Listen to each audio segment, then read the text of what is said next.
Brett's insane fixation on Robert Mallory is the downfall of his entire life.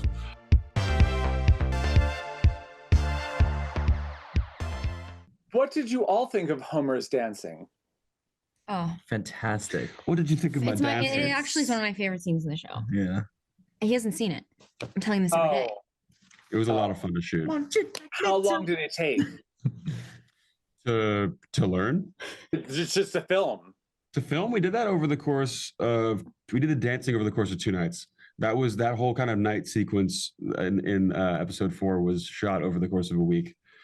All night shoots. Those were really fun, crazy nights. Yeah. Homer's a good dancer, though. What did you guys think of his dancing? Homer's? Dancing? It's on loop in my house. It rocked. I can't wait for the TikToks because then I can just let it play again and again and again. And it was so fun because we didn't get to see it until we were filming it.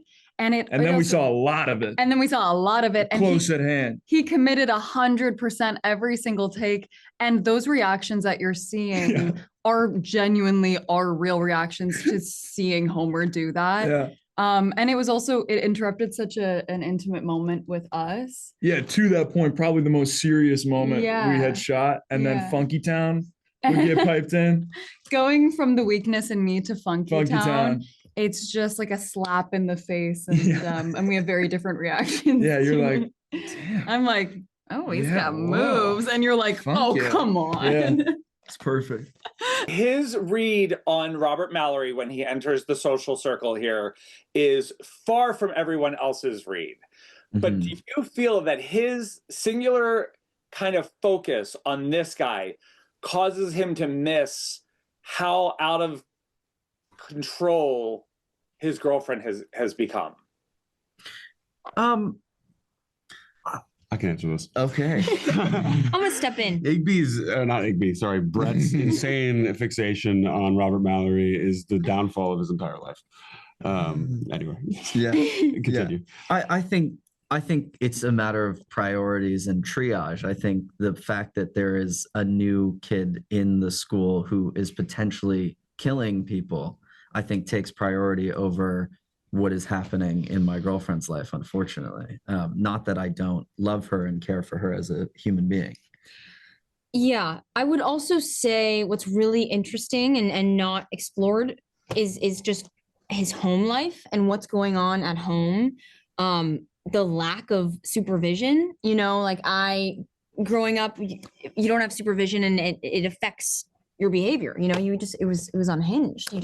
So basically like his spiral and what he is focusing on is, I think that you just had really no support, not you, Brett, had no support. And I think it leads him down a, dark path. Hayes, your character is the only one where we really see the family support and what damage it can do. What would you tell Debbie if you met her? What I would tell Debbie, give her a hug. I mean, what I was I'm trying to think of what I would tell her specifically, but what I was so excited about the adaptation for the TV series is that you really get to see why Debbie is who she is. And I think in the book especially, but just even at first glance, it seems like she's just really superficial and shallow. But I think you come to understand why she is going through what she's going through. And I think I'd probably tell her you don't have to push it all down. Like there's ways to deal with what you are going through and, other coping mechanisms besides focusing on just popularity and social norms. And I would try and give her support. Give her therapy. Steven is the victim of Terry's world. And Steven is almost either the protector or almost the architect at this level. Why do you feel that both of these people stay in his orbit? I think it's a really great question that we think about a lot. For me, I think Steven is at core an optimist and comes into every interaction thinking, maybe this time, this time they're gonna see me.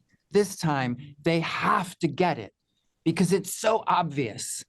And they keep not getting it. And so it always ends with a little bit more rage and revenge. Yeah, people like Terry are manipulative, and they'll dangle that carrot in front of your face, and you're always reaching for something you're never going to quite get. I think Liz has a really unhealthy attachment to him at this point that's probably mistaken for love, but I think it's a deep dysfunctional attachment that they have to each other, actually. Like it could probably be mistaken for love, but I think it's more of a trauma bond at this point, honestly. It almost feels like Liz has a better relationship with Steven. Yeah. He's been more of a noticing. caregiver. I know. This is my work wife. Now here's the real question. Which one of you had better wardrobes? Oh, you had a lot. I would say it was a very close race, It but was. I mean, I'm gonna have to say Jordan. Yeah. I feel like we should do the crossover episode where we change clothes. We give each other makeovers. Perfect. We can do a car change shards episode. Well, the greatest thing is like when we first meet Liz, it's like, oh, she saw Scarface. She's watched Scarface many times. And then Steven comes around and you're like, oh, and he's actually probably met all of Duran Duran. Uh-huh. Yeah.